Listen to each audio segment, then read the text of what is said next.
So check this out, everybody. I know it's been a lot of months since I've done my last video, but I am back and I'm gonna go ahead and give it a try. So let's go ahead and talk about movies, you guys. 5, 4, 3, 2, 1, ready, set, go.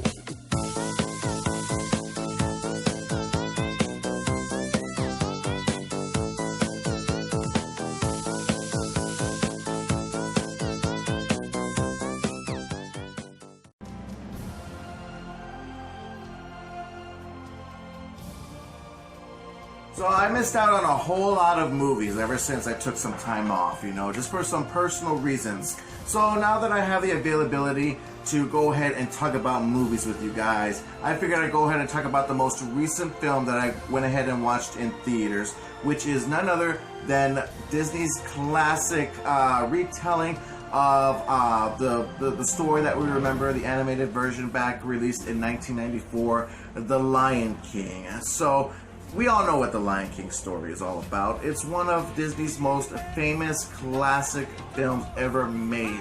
Knowing that Disney has a habit of portraying itself with the very magic of filmmaking, The Lion King is its perfect example of showing that magic. Now, when it comes to this re-envisioning of the story that we all know, directed by Jon Favreau, I think is a really good take because he did a really great, successful job in having to direct the live adaptation of the retelling of The Jungle Book that we remember from the animated version, which was a complete, great, fantastic film.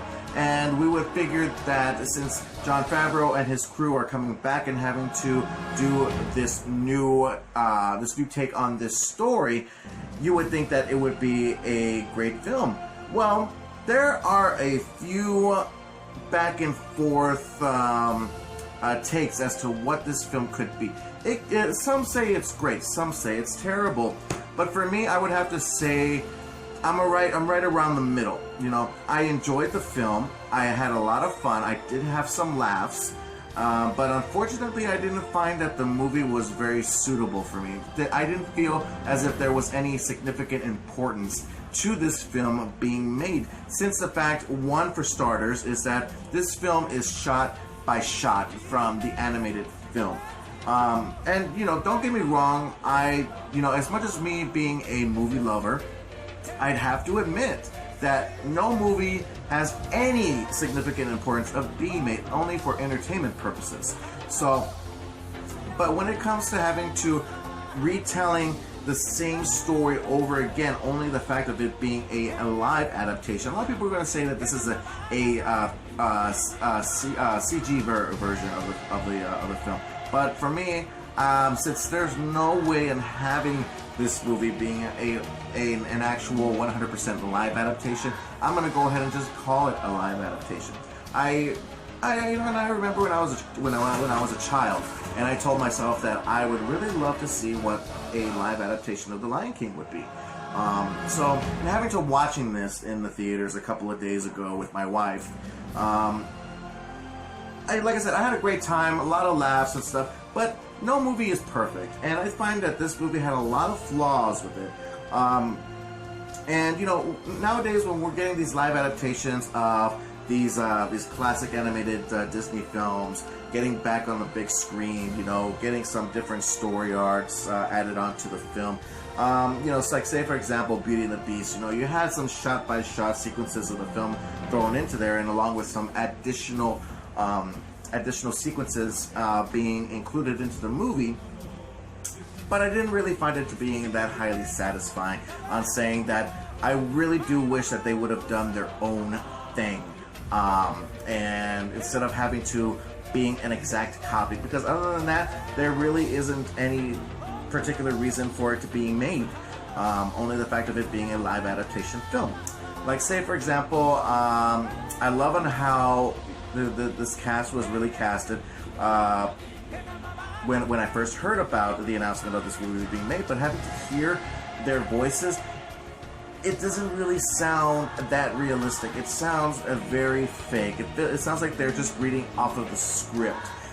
Especially for when it comes to James Earl Jones being the original casting member from the original film, being casted as the same character, Mufasa, and which I was highly excited to getting to see. But I was still curious as to wanting to see if they were to do an updated Mufasa voice of Mufasa, who it would have been casted as if we didn't have James Earl Jones. So, but getting James Earl Jones into this, even though you get the same voice, it's still not the same portrayal that we remember from the animated classic. I love Mufasa. I think Mufasa is a really great character, but I just really didn't find him as highly memorable and lovable in this one. Especially when it comes to Rafiki. Rafiki, the baboon, I love Rafiki. Rafiki is one of my favorite characters from the animated film. And him being in this one, didn't really have any lines. Barely anything going on. And he didn't really stand out in this as much as I would have wanted him to. I really do like the grown-up version of Simba. Simba was really great.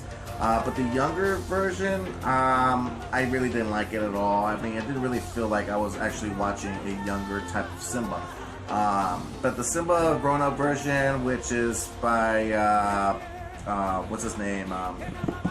Donald Glover. Donald Glover. His voice sounds very, very close to what we remember with Matthew Broderick's version. So, and my most favorite is Pumbaa. I love Pumbaa. Pumbaa was so cool. I really did love what Seth Rogen did with this. I mean, it's almost an exact copy from what we remember from the character of Pumbaa. Because, I mean, this movie has a lot of flaws, but my most great plus was Timon and Pumbaa. I really did love them. They were so great. The musical numbers were awesome. I really did enjoy all of them, even though they were all added into this film except for Be Prepared. Be Prepared is a very favorable music number, but wasn't really involved with the film. Speaking of, the villain of this film, Scar, which is voiced by Chiwetel Ejiofor, who happens to be the villain Mordo. What's the name? Mordo, I think, from the Doctor Strange movies. Getting to wonder what that was going to be like, having to pick up the scales higher than what we remember from Jeremy Irons' portrayal as the original Scar, because the original Scar, the animated version, is actually one of my top 10 favorite villains of all time. You can check out that video on my YouTube page if you'd like. But I really didn't find that this Scar was very great. I hear a lot of great stuff about the character, but when it comes to my opinion, I'd have to say that this portrayal of Scar wasn't really as memorable or very favorable in my opinion. Another voice actress that is in this movie, which I was really interested in getting to see, was Beyonce Knowles being Nala. I didn't like it. I think Beyonce Knowles is highly yesterday. She's so early 2000s, and I really don't think that she's a great singer, but do I find her to be a great actress?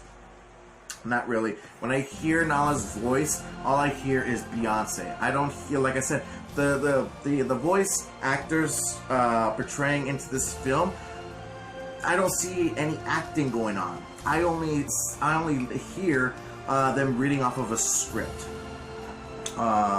So that's a big minus for me. I'm surprised that Seth Rogen did a great job with this. I mean, like I said, big plus. Every time when I saw Pumbaa, all I wanted was more of him. So maybe in the future, this movie might get a future sequel of Pumbaa's own solo film. I mean, because I know that this movie, its opening box office weekend came out to $135 million. Wow. I mean, that's a really high number. I mean, it's really going to get a lot of fans, critics, and audiences wanting more. So we'll see what happens, because it's really interesting, because I don't really think that there has been any other of these live adaptation Disney films brought up to that high of a scale. So it's really interesting, and I'm really excited at getting to seeing what this movie has in store for us in the future. Because I know that we're getting so many different other live adaptations of Disney animated films. Like, we're getting Mulan, we're getting the sequel to Maleficent, and Mistress Evil. I know that they're working on so many other different projects that will get us to wanting to go see more. So we'll see what happens. I'm really looking forward to seeing what Disney has in store for us when it comes to these live adaptation films. But other than that, you guys, I'd have to say that The Lion King 2019 is a great, fun movie. It's for me, I'd have to say it's disappointing. It's just a great, fun, entertaining film to go and watch with the family. The theater was fully packed. Like I said, I had a great time. The percentage rate that I'd have to give for this movie is at least a good 62%. I know a lot of people are not going to agree with that percentage, but that's the way I felt about the film. Like I said, great, fun, entertaining time. Me and my wife enjoyed the film very much, but I just think that the movie just needed some more feel. I remember having to go and watch the animated film in theaters and remembered that pure Disney magic installed to me. I mean, being a child and having to witness that in the big screen, even remembering to this day, I mean, that's something magical. And I think that they could have done something really great with this, that they put much more effort into it. Now, the CGI is fantastic. I really do think so. You know, the animals do look realistic. There are some sequences where they do look fake, don't get me wrong. There's no such thing as perfection, but I really do think that the CGI is really great. But when it comes to CGI, in fact, when it comes to the characters, like I said, it feels like they're reading off of a script. But when it comes to the facial emotions, it's terrible. You don't get to see anything. You get to see their mouths move. It reminds me of having to watch one of those old Disney films where they just move the mouths, but they don't focus on the face expressions, you know, the eyes opening up or the face just moving itself around. It just feels like they're more animatronic when they do that. So I think that they should do a little bit more when it comes to that. If they were to do future sequels related to, you know, animal CGIs, I think that that's something that we really need to focus on, which is facial expressions, giving us that feel, getting us that connection. And so that's what I'm really hoping for. So I really do hope that they really do hear us out here and making this a huger success than it is already today.